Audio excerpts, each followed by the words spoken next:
National Arokya expo and நம்ம சென்னையில் மணப்பாக்கத்தில் உள்ள ஹார்ட்ஃபுல்னஸ் இன்ஸ்டிடியூட் பாபுஜி மெமோரியல் ஆஷ்டமில் January 9 to 12. Click the link below and register. எங்கேயோ நடைபயணம் போறதுக்கு இப்படி திரும்பி ஸ்டாலின்கிட்ட ஒரு லெட்டர் கொடுத்து ஒயின் ஷாப்லாம் மூடிடுவார்ல. இவர் பரவாயில்ல, இன்னொரு காமெடி இருக்காரு இவர் திருமாவளவன். இவர் வச்சு மாநாடே போட்டார், மதுவை ஒழிப்போம் போதையை ஒழிப்போம்னு. ஸ்டாலின் வந்து மதுவை ஒழிப்போம் அப்படிங்கிறாரு. இவர்கிட்ட பவர் வச்சுக்கிட்டு அன்னைக்கு தான் நல்ல சேல்ஸ் ஆங்க அந்த ஏரியால மது. நான் கொடுத்த தீர்ப்பை கரெக்டா கடைபிடிச்சா இனிமேல் லைட்டு தான் அங்க எரியும், ஃபைட்டே வராது அப்படின்னு சொல்லிட்டு சாட்டை எடுத்து சுத்தி அடிச்சிருக்காங்க. நான் ஒரு ரகுபதியை திருப்பி கேட்கிறேன், அதாவது அங்கே தானே இருக்கணும். அப்போ கவர்னர் கிட்ட ஃபைல் இருக்கிறது கரெக்ட் தானே? அதே சுப்ரீம் கோர்ட் போனீங்க. கொஞ்சம் லைட்டா தீயை மூட்டினீங்கன்னா இஸ்லாமியரும் இந்துக்களும் முஸ்லீம் கிறிஸ்தவர்களும் அடிச்சுப்பாங்கன்னு சொல்லுங்க. அப்ப என்ன அது மாப்பி இல்ல ஊபி இல்லைன்றீங்க? அமித்ஷா அவர்களே இது யூபி இல்ல பெரியார் மண். இங்கிருந்து பாக்குறீங்க ஒரு ஏதோ விழா நடக்குது, இப்படி நெரிசலோட இருக்கீங்க, என்ன சாப்பிடுறீங்க அப்படி கேட்க முடியுமா? என்ன திமிரு அது? என்ன திமிருன்னா என்னன்னா என்ன வேணாலும் நாங்க இதே தான் இவர் இதுல பேசினார் திருச்செந்தூர்ல. நீ அப்படிதான் வந்த உலகமா அப்படிங்கிறாரு, வா போன்னு. ரகுபதி இப்படி பேசுறாரு. என்ன தரம் இருக்கு இந்த அமைச்சர்களுக்கு? ஒருத்தர் பட்டை எப்படி போடுன்றாரு, நேரா போடுன்றாரு ஒரு அமைச்சர். இவங்க எல்லாம் அமைச்சர்கள் சொல்றதுக்கு என்ன தகுதி இருக்கு? எங்க இருக்காருன்னு அவர் யாருன்னு தெரியல. ஏன் அவரை ப்ரொடியூஸ் பண்ண என்ன பிரச்சனை? ஏன்னா அவர் உண்மையை சொல்றாரு, உயிரோட இருந்தா உண்மையை சொல்றாரு. ஏன்னா என்ன அடிச்சது வந்து எப்படி அடிச்சாங்கன்னா ஃபுல்லா கஞ்சால் அடிச்சாங்க, போதையில் அடிச்சாங்கன்னு சொல்றாங்க. முதல்வர் தான் போதையே இல்லைங்கிறாரு. கிட்டத்தட்ட 7-8 சீனியர் அட்வொகேட்ஸ், அதாவது கவர்மெண்ட் சைடில் ஏகப்பட்ட சீனியர் கவுன்சில்ஸ். நான் கூட விளையாட்ட சொன்னல, ஒரு திரி ஒரு 1/2 லிட்டர் எண்ணெய் இருந்தால் போதும் பண்ணிருக்கலான்னு. அதை அவர் சொல்றாரு. இன்னைக்கு ஒரு தேவஸ்தானத்துலேருந்து 10 பேர் போய் ஏற்றிருந்தா ஒரு பெரிய லா அண்ட் ஆர்டர் சிச்சுவேஷன் மோசமாக இருக்குன்னு சொல்றாங்களே. இது மாதிரி ஒரு கேலி கூத்து எதுவுமே இல்லை. இன்னைக்கு திருப்பி சொல்லிருக்கு, இட் இஸ் ரெட்டிகுலஸ்ன்றாரு. சென்ட்ரல் கவர்மெண்ட் அங்கிருந்து வந்து போதையை ஒழிக்கணும், சென்ட்ரல் கவர்மெண்ட் அங்கிருந்து வந்து பிட் பாக்கெட்லாம் ஒழிக்கணும், சென்ட்ரல் கவர்மெண்ட் வந்து ஏட்டுக்கு பணம் அவங்க கொடுத்துடணும், போலீஸ் ஸ்டேஷன் இருக்கிற காவலர்ல ஆய்வாளர்ல அவங்களே பார்த்துக்கணும். நீங்க ரிசைன் பண்ணிட்டு போயிடுங்க.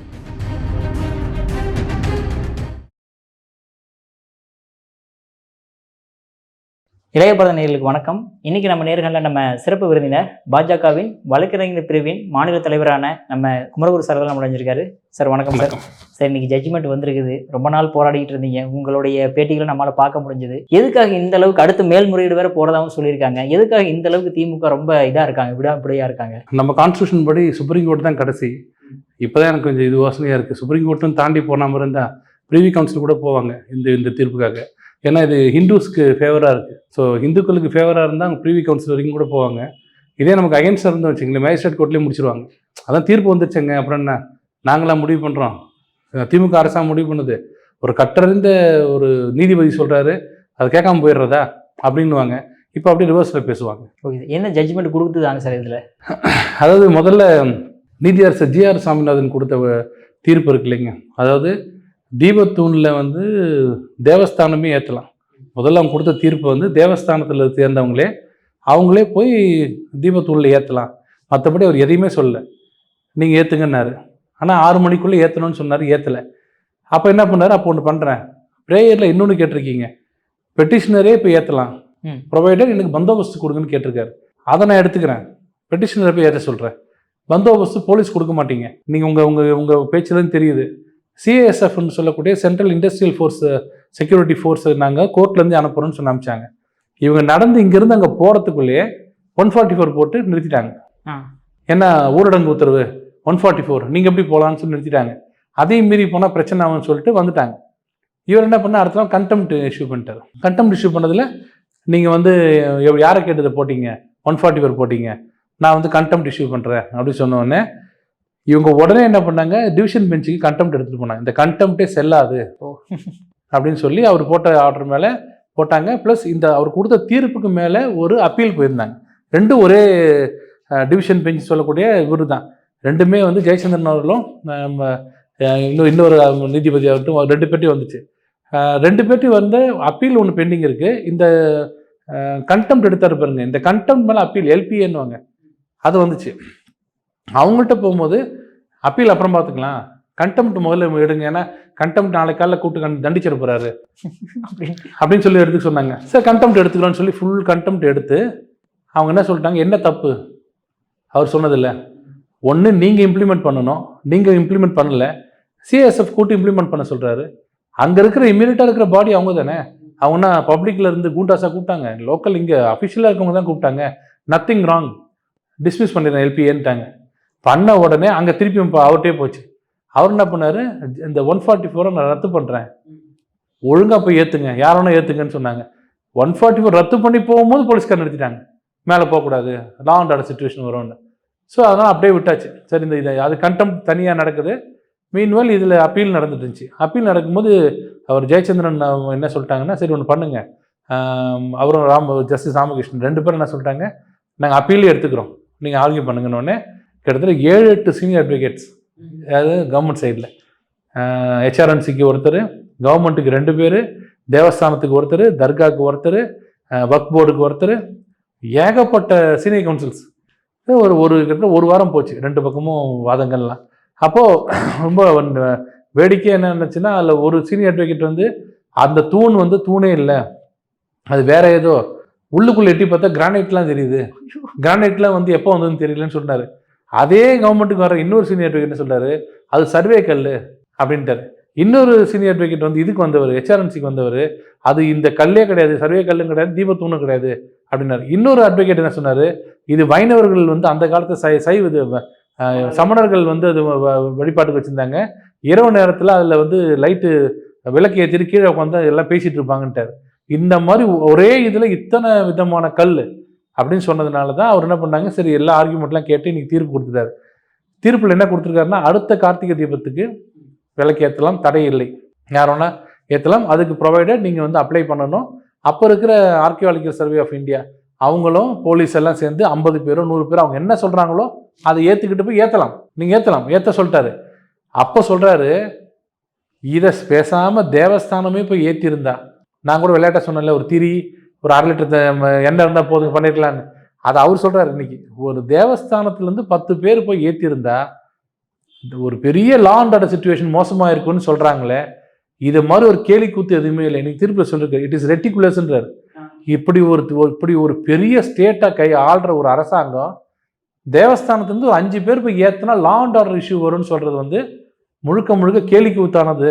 ஆனால் அது மாதிரி லா அண்ட் ஆர்டர் பிரச்சனை வரும் அப்படின்றது வரணும்னு இவங்க நினைக்கிறாங்க. ஸ்டேட் ஸ்பான்சர் பண்ணால் வரலாம், ஸ்டேட்லாம் சேர்ந்து அடித்தடி பண்ணுங்க அப்படின்னு நினைச்சாதான் அது வருமே தவிர மற்றபடி எதுவும் பண்ணக்கூடாது. இன்னொன்று, இதை வந்து ஒரு டிஸ்ட்ரிக்ட் அட்மினிஸ்ட்ரேஷன், மாவட்ட நிர்வாகம் இதை ஒரு நல்ல ஒரு கருவியாக பயன்படுத்தி, தீர்ப்பை நல்ல ஒரு கருவியாக பயன்படுத்தி 2 மதத்துக்குள்ள நல்ல ஒரு ஹார்மோனியை கிரியேட் பண்ணிடலாம். வாங்க, அவங்க தீபம் கொளுத்துட்டோம், நீங்கள் பக்கத்தில் நில்லுங்க பாருங்க தமிழ்நாடு இப்படி அப்படி சொல்லியிருக்கலாம். ஆனால் அவங்களே இதை வரக்கூடாதுன்றதுக்காக தள்ளி தள்ளி வச்சு இவங்க இந்த பக்கம் விட்டு இவங்க இந்த பக்கம் விட்டுன்னு சொல்லி அவ்வளவு கீழே இறங்கி இந்த கவர்மெண்ட் ஸ்டூப் டவுன் இவ்வளோ கீழே இறங்கி இப்படி ஒரு பொலிட்டிக்கல் அஜெண்டாக்காக பண்ணது கேலி கூத்தானது. இது மாதிரி வேற எங்கேயாவது தீர்ப்பு கொடுத்தா இன்னைக்கு எப்படி இருந்திருக்கும்? இன்னைக்கு இந்தியா பிஜேபி ஆள்ற மாநிலத்தை அப்படி கொடுத்துருந்தா இன்னைக்கு இந்த இந்தியாவாக இருந்திருக்கும். ராகுல் காந்தி வந்துருக்கிற ஃப்ளைட் ஏறிங்க சென்னைக்கு, இன்னைக்கு ஒருத்தர் இப்படி வச்சுட்டாரு. இனி நாங்கள் சொல்கிற டைரக்ஷன்ஸில், இப்போ நாங்கள் கீழே கொடுத்துருக்க டைரக்ஷன் படி நடந்தால், இனி ஃபியூச்சரில் நடந்தால் there will be only light, not any ஃபைட்ன்றார். இது மாதிரி தீர்ப்பு, நான் கொடுத்த தீர்ப்பை கரெக்டாக கடைபிடிச்சா இனிமேல் லைட்டு தான் அங்கே எரியும், ஃபைட்டே வராது அப்படின்னு சொல்லிட்டு இதை கடைபிடிக்கணும் அப்படின்னு சொல்லியிருக்காரு. சாட்டை எடுத்து சுற்றி சுற்றி அடிச்சிருக்காங்க. இல்லை, இதில் என்ன கேள்வின்னா, ஜேஆர் சாமிநாதன் அவர்கள் சொன்னாங்க தீர்ப்பு முழுக்க முழுக்க தனி மனித தீர்ப்புன்னு சொல்லி திருப்புனீங்கல்ல, இம்பீச்மெண்ட்டு, சங்கி, அவரை பற்றி தப்பாக ஒரு புக்கு வெளியிடுறது, அதெல்லாம் பண்ணீங்கல்ல, அவர் எதுக்குமே ரியாக்ட் பண்ணாமல் இருந்தார்ல. இன்னைக்கு அவருக்கு கிடைச்ச வெற்றி, அவரோட அமைதி கிடைச்ச வெற்றி. இப்போ திமுக காரங்க என்ன சொல்ல போறாங்க? இந்த 2 ஜட்ஜஸ் பற்றி என்ன சொல்ல போறாங்க? அதான் என்னோட கேள்வி. இப்போ இவங்களை பற்றி என்ன சொல்ல போறாங்க? ஏன்னா அவர் சொன்னது அப்படியே ஏற்றுக்கிட்டாங்க. இப்போ இவங்களும் இம்பீச்மெண்ட்டுக்கு ரெடி ஆயிடுவாங்களா? அதான் என்னோட கேள்வி. இப்போ ஓகே சார், பட் இருந்தாலுமே இது வந்து மேல்முறையீடுக்கு போகிறதா வந்து சொல்லப்பட்டிருக்கு. ஸோ மேல்முறையீட்லேயும் போய் இதே தீர்ப்பு தான் வருமா, இல்லை எகென்ஸ்டாக வர வாய்ப்புகள் உண்டா? மேல்முறையீட்டில் என்ன அகென்ஸ்டாக வர வாய்ப்பு இருக்குது? ஏன்னா 2 பக்கம் எவிடன்ஸு, இதுதான் டாப், இதுக்கு டாப், இது கீழே அப்படிலாம் இல்லை. ரொம்ப சிம்பிளாக 94லேயே அப்போ இருக்க ஜட்ஜ்மெண்ட்லேயே வந்து 15 அடி மீட்டருக்கு தாண்டி எங்கே ஒன்றாலும் நீங்கள் வச்சுக்கலாம் அப்படின்னு ஹைகோர்ட் சொல்லியிருக்கு. ஹைகோர்ட் அந்த 15 மீட்டர் தாண்டி 50 மீட்டர் தாண்டி வைக்கிறாங்க. 2வது, இந்த என்டையர் மலையே தேவஸ்தானத்துக்கு சொந்தமானது, ஹெச்ஆர்என்சிக்கு இல்லை, தேவஸ்தானத்துக்கு சொந்தமானது. மலையே இந்த கோயிலுக்கு சொந்தமானது. கோயிலில் இருக்கிற ஒரு இடத்துல ஒரு இடத்துல தீபம் ஏற்றினா உங்களுக்கு என்ன கஷ்டம்? தர்காவோட இடத்துல ஏற்றினா தான் பிரச்சனை, ரைட்டா? அவங்க நம்ம இடத்துக்கு வந்தால் தான் பிரச்சனை. நம்ம இடத்துல இங்கே இருக்கிற விளக்க நான் அங்கே ஏற்றுறேன்னா ஆகம விதிக்கு ஒத்து வரல, அது எப்படி நீங்கள் அங்கே ஏற்றலாம் அப்படின்னா ஆகம விதிக்கு ஒத்து வரலன்னு கூட சொல்லலை. அதான் தீர்ப்பில் சொல்கிறாரு, இங்கே ஏற்றுனா இது ஆகம விதிக்கு அகேன்ஸ்ட்ன்றது எங்கேயுமே ஹெச்ஆர்என்சி சொல்லலை. மீண்டும் மீண்டும் மீண்டும் இத்தனை நாளாக இருந்த பழக்கத்தை மாற்றாதீங்க இப்படி தான் சொல்கிறாங்களே தவிர ஆகம விதிக்கு அகேன்ஸ்டாக எதுவும் சொல்லவே இல்லை அப்படின்னு கேட்குறாரு. அப்போ இதில் என்ன தப்பு இருக்குது? ஏத்தனா என்ன தப்பு இருக்குது? ஏற்றணும் தப்பே இல்லை அப்படின்னு சொல்லியிருக்காரு. Okay sir. சார் நீங்கள் சொல்லும்போது திருப்பரங்குன்றம் மலையே வந்து தேவஸ்தானுக்கு வந்து மலையே மொத்த மலையே இல்லை, மொத்த மலையில 33 சென்ட் தர்காவுக்கு போற வழியும் தர்கா இடமும் மட்டும் தான் அவங்களது. மற்ற என்டையர் மலையை வந்து கொஞ்ச நாளைக்கு இந்த வக்ஃப் போர்டு உள்ள வந்து அது எங்க இடம் தான் அப்படின்ற மாதிரி சொன்னாங்களே சார். அப்ப அதுக்குலாம் என்ன? அதுக்கு தான் என்ன சொன்னாங்க, அனிமல் சாக்ரிஃபைஸ்ன்னு உயிர் பலி கொடுக்க போறேன்னு சொல்லும் போது தான் கோர்ட்டுக்கு போனாங்க. கோர்ட்ல 2 ஜட்ஜஸ்ல ஒரு ஜட்ஜு வந்து கொடுக்கலான்னாங்க, ஒரு ஜட்ஜ் தலையிட முடியாதுன்னு சொல்லிட்டாங்க. அது இன்னொரு ஜட்ஜுக்கு போச்சு. 3வது ஜட்ஜு வந்து கொடுக்கக்கூடாது, உயிர் பலி கொடுக்கக்கூடாது, அந்த மாதிரி அங்கே சாஸ்திரமே இல்லை, எந்த தர்காவிலையுமே வந்து உயிர் பலி கொடுத்த மாதிரி இல்லை, இங்கேயும் கொடுக்கக்கூடாதுன்ட்டாரு. அது இன்னும் ஃபோர்ஸில் இருக்கு, அது தனியாக இருக்கு. இந்த லைட்டை பற்றி அவர் சொல்லும்போது இந்த மாதிரி ஈஸியாக முடிக்க வேண்டிய வேலையை இப்படி சுற்றி இப்படி பண்ணுறீங்களே, இவ்வளோ சிரமம் எடுக்க வேண்டிய அவசியம் இல்லையே, எடுத்து ஒரு லைட்டு தானே எரிஞ்சிட்டு போட்டோமே அப்படிங்கிறது இன்னைக்கு சொல்லிட்டாரு. எல்லா தீர்ப்புமே திமுக அஹிம்சா வந்துருச்சு. இப்போ என்ன பண்ணுறதுன்னு தெரியாமல் ரகுபதி வந்து வார்த்தையை இஷ்டத்துக்கு பயன்படுத்தி அதாவது அங்கங்கே தான் செய்யணும், அது எப்படி இருந்தாலும் சரி அதாவது அங்கே தான் இருக்கணும், சுடுகாட்டில் போனால் அங்கே தான் பிணம் இருக்கணும், அப்படி தான் இருக்கணும்னு சொல்லி இதையும் சுடுகாட்டி ஒன்றாக்குனாரு. நான் ஒரு ரகுபதியை திருப்பி கேட்குறேன், அதாவது அங்கங்கே தானே இருக்கணும், அப்போ கவர்னர்கிட்ட ஃபைல் இருக்கிறது கரெக்டு தானே, அது எது சுப்ரீம் கோர்ட்டு போனீங்க? அதாவது எங்கெங்கே இருக்க வேண்டுமோ அங்கங்கே இருக்கணும். இத்தனை வருடமாக 100 வருடமாக பாரம்பரியமாக கடைபிடிக்கப்பட்ட கவர்னரோட பவர்ஸ் கவர்னரோட இருக்க வேண்டியது தானே. கவர்னர் பவர்ஸ் எங்களை மீறி போகும்போது நாங்கள் சுப்ரீம் கோர்ட்டுக்கு போவோம் அப்படின்னு சுப்ரீம் கோர்ட்டில் போய் ஜெயிச்சு வந்தோம்னு சொன்னீங்கல்ல.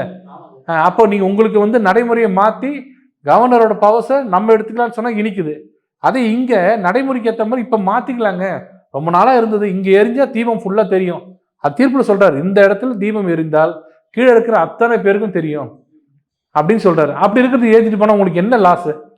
அது இருக்குல்ல, தீர்ப்பில் அதையும் சொல்கிறாரு. மேலே வந்து தேவஸ்தானம் ஆளுங்க ஏற்றிட்டு பக்தர்கள்லாம் கீழே கூடியிருந்து பார்த்து அதை வந்து தெய்வம் அது ஒரு தரிசனம் பண்ணியிருந்தாங்கன்னா இது அன்னைக்கே முடிஞ்சிருக்கும், அன்னைக்கே ஒரு ஹார்மனி வந்திருக்கும். இது ஏன் வேணான்னு சொல்றது முழுக்க முழுக்க பொலிட்டிக்கல் அஜெண்டாங்கிறது. இது என்ன பதில் சொல்லுவாங்க சார்? எதுக்கு எடுத்தாலும் ஒரு விஷயத்த சொல்லிடுறேன் sir, law and order issue, இஸ்லாமியர்களுக்கும் இந்துக்களுக்கும் பிரச்சனை வந்துடும், அதனால தான் நீங்கள் தீர்ப்பு சொல்லிட்டு போயிருவீங்க, பிரச்சனை அனுப்பிக்கிறது நாங்கள் தானே அப்படின்ற மாதிரி ஒரு வாதம் வைப்பாங்களே சார். அதுக்கு இப்போ வந்து மேலே 5 பேர் தான் போகணும்னு சொன்னதுக்கப்புறம் மேலே போய் தகராறு வராது, கரெக்டா? மேலே தானே தகராறு வரும்னு சொல்கிறாங்க, மேலே தகராறு ஒரு வாய்ப்பு இல்லை. ஏன்னா போகிறது 5 பேர் தானே, இஸ்லாமிய யாரும் போகிறது இல்லை, போகிறது 5 பேர், சுற்றி 30 போலீஸோட போகிறாங்க. அந்த 5 பேர் ஒன்றும் பண்ண முடியாது அங்கே போய், கரெக்டாக? அங்கே லா அண்ட் சர்ச் எங்கே பிரச்சனை வரும்? கீழே வரும். அப்போது மேலே வந்து ஒரு இடத்துல தீபம் ஏற்றுனா கீழே பிரச்சனை வரும்னு சொன்னால் இது மாப்பி யூபின்னு சொல்லிட்டு போக வேண்டியது என்ன? இது என்ன பெரியார் மண்ணுன்றீங்க? என்ன சொல்கிறீங்க? இது எங்கே பண்ணு, பெரியார் மண்ணு, நீங்கள் என்னதான் நீங்கள் மூட்டினாலும் நாங்கள் 2 பேர் சண்டை போட்டுக்க மாட்டோம், அண்ணன் தம்பியாக பழகிறன்றீங்கல்ல. ஆனால் நீங்கள் மேலே லைட் ஏற்று நாங்கள் 2 பேர் அடிச்சுக்கிறேன்றீங்க. அப்போ எது கரெக்ட்? ஏதாவது ஒரு பக்கம் சொல்லுங்கள். அப்போ இந்த ஊரும் மோசமான ஊர் தான், நாங்கள் அடிச்சுப்போம். கொஞ்சம் லைட்டாக தீயை மூட்டினீங்கன்னா இஸ்லாமியரும் இந்துக்களும் கிறிஸ்தவர்களும் அடிச்சுப்பாங்கன்னு சொல்லுங்கள். அப்போ என்ன அது மாப்பி இல்லை ஊபி இல்லைன்றீங்க? அமித்ஷா அவர்களே, இது யூபி இல்லை, இது பெரியார் மண், எங்ககிட்ட நீங்கள் அவெல்லாம் பண்ணாதீங்க, இது இந்துத்துவா, இங்கே வரவே வராது, நாங்கள் சகோதரனா வாழறோன்றீங்களே. ஒரு லைட் ஏற்றினா சகோதரத்துவம் போயிடுமா?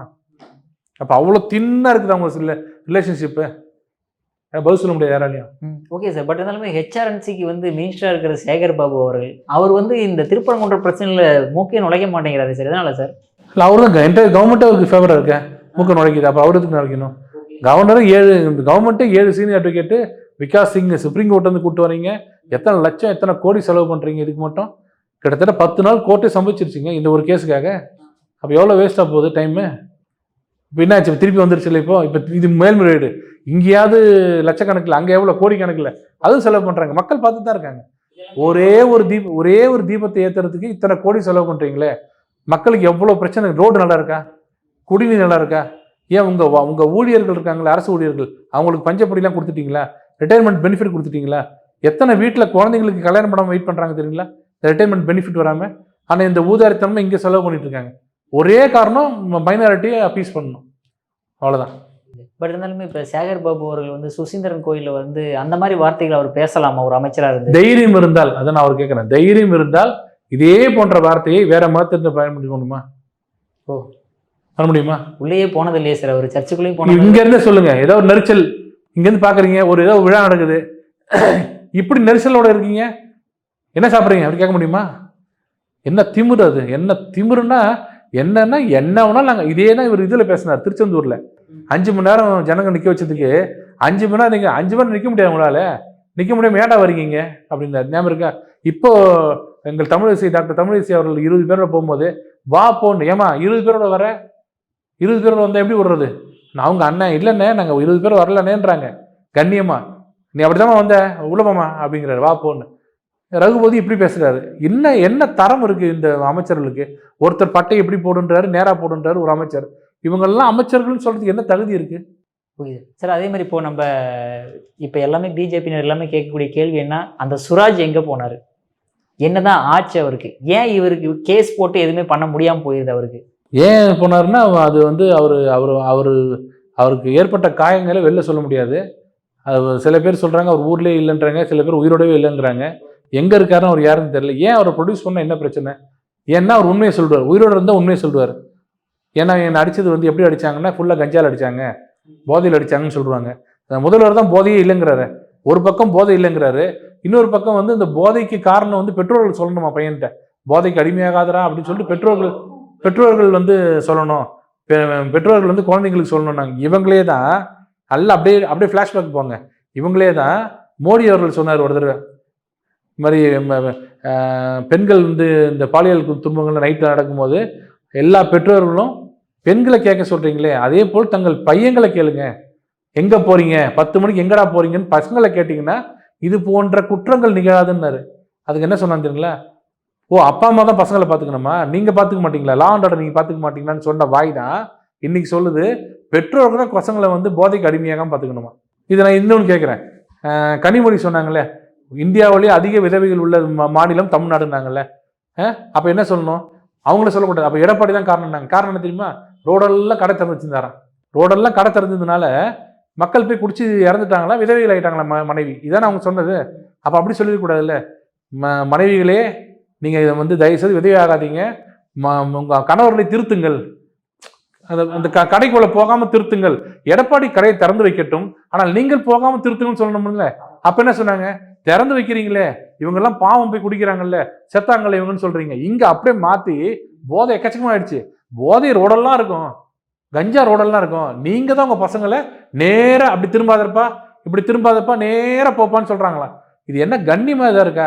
இது எனக்கு ஒரு விஷயம் புரியல. இந்த வைகோன்னு ஒருத்தர் இருக்காரு, சிரிக்கிறீங்க அவர் பேர் சொன்னாலே, இல்ல அந்த வைகோன்னு சொன்னா சிரிக்காதீங்க, கஷ்டமா இருக்கு. அந்த ஒரு கேரக்டர் இருக்காரு பாருங்க, போதையை ஒழிக்கிறதுக்கு நடைபயணம் போறாராம். இப்படி லெஃப்ட்ல திருப்பி ஒரு சின்ன கடிதம் கொடுத்தாரு வச்சுங்களேன், போதை ஒழிஞ்சிடும்ல. புரியுதா? அவரை வச்சு தான் சார் ஓப்பன் பண்ணிட்டு நடைபயணத்தை ஆரம்பிச்சாருங்க. இப்படி அங்க எங்கேயோ நடைபயணம் போறதுக்கு இப்படி திரும்பி ஸ்டாலின் கிட்ட ஒரு லெட்டர் கொடுத்து ஒயின் ஷாப்லாம் மூடிடுவார்ல. நான் கூட நினைச்சேன் ஒபாமா கையில இருக்குதுன்னு நினைச்சேன் இந்த அதிகாரம். ஆனா இவர்கிட்ட ஸ்டாலின் தான் இருக்குது. இவர் பரவாயில்ல, இன்னொரு காமெடின்னு இருக்காரு திருமாவளவன், இவரை வச்சு மாநாடே போட்டாரு, மதுவை ஒழிப்போம் போதையை ஒழிப்போம்னு. ஸ்டாலின் வந்து மதுவை ஒழிப்போம் அப்படிங்கிறாரு, இவர்கிட்ட பவர் வச்சுக்கிட்டு. அன்னைக்கு தான் நல்ல சேல்ஸ் ஆங்க அந்த ஏரியாவில், மது ஒயின் ஷாப்ல மதுவை ஒழிப்போம் மாநாட்டில் தான் பயங்கர சேல்ஸ் ஆயிடுது அங்க. இது காமெடியா இல்லைங்க? மக்கள் பார்த்து சிரிக்க மாட்டாங்களா அவங்களெல்லாம்? எப்படிங்க அது? ஒருத்தர் இவர் ஒரு சைன் போட்டாருன்னா எல்லா மது கடையும் மூடும், ரைட்டா? இது இன்னொரு உண்மை சொல்லட்டுமா? 500 கடையை மூடிட்டாங்க. உண்மையில சார், உண்மையில 500 கடையை மூடிட்டாங்க. மக்கள் சந்தோஷப்படாதீங்க, அங்க 3 மாதிரி காமிச்சிட்டு 1000 ரெஸ்டோ பார் ஆரம்பிச்சிட்டாங்க. ரெஸ்டோ பார்ல என்னன்னா உங்களுக்கு ஏகப்பட்ட வருமானம், எல்லாம் பெரிய இடத்து பசங்க வருவாங்க, குடிக்கிறதுக்கு இடம். தமிழ்நாட்டில் வந்து குடிக்கிறதுக்கு இடம் இல்லைன்னு பசங்களாம் ரொம்ப கஷ்டப்படுறாங்க. போனால் 5 ஸ்டார் ஹோட்டல் போகணும், அங்கே செலவு அதிகம். பார் போனால் செலவு அதிகம். இந்த ரெஸ்டோ பார்ன்றது என்னன்னா சாதாரண ஹோட்டல் சைட்லேயே வந்து லிக்கர் இருக்கும். நீங்கள் அப்படியே தோசை சாப்பிட்டே இட்லி சாப்பிட்டே இருக்கலாம், சைடில் ட்ரிங்க் சாப்பிடலாம். இது அண்ணன் செந்தில் பாலாஜி கொண்ட இனோவேட்டிவ் ஐடியா. டார்வின் அவர் புதுசாக கண்டுபிடிச்சிருக்காருன்னா இதை மூடிடலாம், இதனால வேஸ்ட்டு, இதுனா 5-10 தானே போகிறாங்க. இது இங்கே போனீங்கன்னா ஓப்பன் பண்ணுற லைசன்ஸுக்கு 1 கோடி, டெய்லி கலெக்ஷன் நடக்குது பாருங்க. அதில் சேல்ஸ் எக்கச்சக்கமான சேல்ஸு. எது நிறைய சேல்ஸ் ஆகுது ரெஸ்டோ பார், அதை இவங்க ஆளை வச்சு இவங்க எடுத்துக்கிறாங்க. இவங்க செந்தில் பாலாஜி ஆளுங்களே அண்ணா நகரில் ஒரு பார் சூப்பராக போகுது ரெஸ்டாரண்ட் பார், அவரை கூப்பிடு, எவ்வளோ வேலை, 3 கோடியா, 1.5 கோடி தான் வச்சுக்க, 3 கோடி அப்படி கொடு, அதை வாங்கி எடுத்து நடத்திக்கிறாங்க. இது ஈஸி இல்லை. ஃபுட்டுக்கு ஃபுட்டும் போவோம், லிக்கரும் போவோம், லிக்கரோட விலை அதிகம். ஒயின் ஷாப்பில் போய் பார் வச்சு முட்டை ஆம்லேட் போட்டு அதில் எப்போ சம்பாதிக்கிறது? இது எங்கேயோ போயிடுச்சு. இப்படி மதிநுட்பத்தெல்லாம் இப்படி பயன்படுத்துகிறாங்க. ஆனால் வைகோ அவர்களுக்கு எந்த பக்கம் ரூட்டு போகுதுன்னு தெரியாமல் சுற்றி இப்படி திரும்பி நின்றுட்டு போதையை ஒழிக்க அப்படி போயிட்டு இருக்காரு. Full of காமெடிங்க. ஓகே, கடைசி ஒரே ஒரு கொஸ்டின் சார். இப்போ ஸ்டாலின் அவர்கள் அப்படி பேசும்போது கூட ஒரு விஷயத்தை எக்ஸ்ட்ராவாக ஒன்று சொல்கிறாரு. என்ன அப்படின்னா, அதாவது ஒன்றிய அரசுமே வந்து இதில் வந்து தலையிட்டு வந்து போதையை ஒழிக்கணும் அப்படின்றாரு சார். அப்போ சென்ட்ரல் கவர்மெண்ட்டோட பவர் இருக்கான்னு? இல்லை, சொல்கிறது வந்து சென்ட்ரல் கவர்மெண்ட் அங்கேருந்து வந்து போதையை ஒழிக்கணும், சென்ட்ரல் கவர்மெண்ட் அங்கேருந்து வந்து பிட் பாக்கெட்லாம் ஒழிக்கணும், சென்ட்ரல் கவர்மெண்ட் வந்து ஏட்டுக்கு பணம் அவங்க கொடுத்துடணும், போலீஸ் ஸ்டேஷனுக்கு காவலரில் ஆய்வாளர்லாம் அவங்களே பார்த்துக்கணும், நீங்கள் ரிசைன் பண்ணிட்டு போயிடுங்க, நாங்கள் பார்த்துக்குறோம், ஒன்றிய அரசே வந்து பார்த்துக்குறீங்க. அது ஒரு வார்த்தை சொன்னார் பாருங்க. நாங்கள் என்ன பண்ணுறது, ஒன்றிய அரசு திறந்து விடுது, எல்லாம் உள்ள வருதான். ஆமாம் சார், எல்லாமே பிடிக்கிற ஆட்கள் எல்லாமே மகாராஷ்டிரா, மத்திய பிரதேஷ் அப்படி தான் பிடிக்கிறாங்களாம். சரி, அப்போ நீங்கள் மற்ற இடத்துல மட்டும் இது வந்து எந்த வகையிலும் இது வேற மாதிரி மண், இந்த மண்ணில் எதுவும் நடக்காதுன்னீங்களே, அப்போ என்ன சொல்கிறீங்க, எது உள்ளே வந்தாலும் இந்த மண்ணை மாற்ற முடியாதுன்றீங்க. எவ்வளோ போதை வந்தாலும் மாற்றக்கூடாது இந்த மண்ணை. அப்போனா இது மட்டும் உள்ளே வர்றது நீங்கள் கெடுக்காதீங்க. சரி, இங்கே வருது இல்லை போதை, ஏன் யூபிக்கு போக மாட்டேங்குது? எடுங்க, யூபியில் உங்கள் ஃப்ரெண்ட்ஸ் யாராக இருந்தால் கேளுங்க ஃபோன் பண்ணி. யூபியில் எங்கேயாவது ரோட்டில் எங்கேயாவது ஒருத்தன் ஃபுல்லாக தண்ணி அடிச்சுட்டு ரோட்டில் போகிறான்னா, போதையை வந்து ஃபுல்லாக கஞ்சா அடிச்சுட்டு பைக்கை ஓட்டு போகிறான்னா, ஒரு ஆளை காட்ட சொல்லுங்கள். யூபியில் யோகி ஆதித்யநாத் நடத்துகிற ஆட்சியை தயவு செய்து எந்த மனமாச்சரியமும் இல்லாமல் போய் பார்த்துட்டு வாங்க. எல்லாரும் போய் பார்த்துட்டு வரணும். லா அண்ட் ஆர்டர் எப்படி இருக்குது, ரோட்டில் எப்படி போகிறாங்க, ரவுடிசம் எப்படி இருக்குன்னு, போதை எங்கே இருக்குன்னு கேளுங்க. அது எப்படின்னா வந்துட்டே இருக்குதான். மோடி அவர்களும் திறந்து விட்டாராம், குஜராத்னு வருதான், ஜம்ப் பண்ணி யூபி ஜம்ப் பண்ணி வருதான், மாப்பி ஜம்ப் பண்ணுதான், ராஜஸ்தான் ஜம்ப் பண்ணுதான், நேராக தமிழ்நாட்டுக்குள்ளே வந்துருதான். அப்போ யாரோட தப்பு? யூபி உள்ள வரவிடாமல் தடுக்கிறது வந்து அந்த அரசாங்கம், அந்த புகழ் அவங்களுக்கு இல்லை, இவருக்கு மட்டும் நான் என்ன சார் பண்ணுவேன், கவு திறந்து விட்டா வந்துட்டே இருக்கு சார், போதை வந்துட்டே இருக்கு சார், நான் அப்புறம் ரிசைன் பண்ணிட்டு போங்க. போதை உள்ள வராமல் தடுக்கிறது தானங்க உங்களுக்கு தனி ஸ்டேட்டு. மணல் கொள்ளை தடுப்போம்ன்றாரு, எப்படி தடுக்கிறீங்க? பார்டரில் தடுக்கிறீங்களே. அரிசி கொள்ளை தடுப்போம்ன்றீங்களே, ஏன் இந்த போதை கொள்ளை மட்டும் தடுக்க முடியல? ஏன்னா பண்ணுறதுல உங்காளுங்க. ஆனால் தமிழ்நாட்டில் போதையே இல்லைன்னு மா சுப்பிரமணியன் அவர் சொல்கிறாரு சார். போதையே கிடையாது, லா அண்ட் ஆர்டர் ஒரு பிரச்சனை இல்லை, மக்கள் சுபிச்சமாக இருக்கிறாங்க. வெளில போனால் பால் ஓடுது, பால் ஏன் கடையில் வாங்குறாங்கன்னு தெரியல, ரோட்டில் எப்படி பிடிச்சிக்கலாம், எல்லாம் சொல்ல வேண்டியது. இன்னும் 3 மாதம் தாங்க இருக்குது. விரக்தியின் உச்சத்தில் இருக்காங்க, என்ன பேசுன்னு தெரியல. சேகர் பாபு இப்படி, ரகுபதி இப்படி, ஸ்டாலின் ஒரு பக்கம் அப்படி, வைகோ இந்த மாதிரி காமெடி, இது ஃபுல்லாக பயங்கர காமெடியாக இருக்குது. இன்னும் ஒரு 3 மாதத்தில் ரொம்ப ரொம்ப பயங்கரமான காமெடியில் நீங்கள் பார்ப்பீங்க உங்கள் வயசுக்கு. Okay sir. சார், அற்புதமாக விளக்கம் கொடுத்தீங்க சார். உங்கள் பொன்னான நேரத்தை இலைபாலம் ஒதுக்குறதுக்கு மிக்க நன்றி சார்.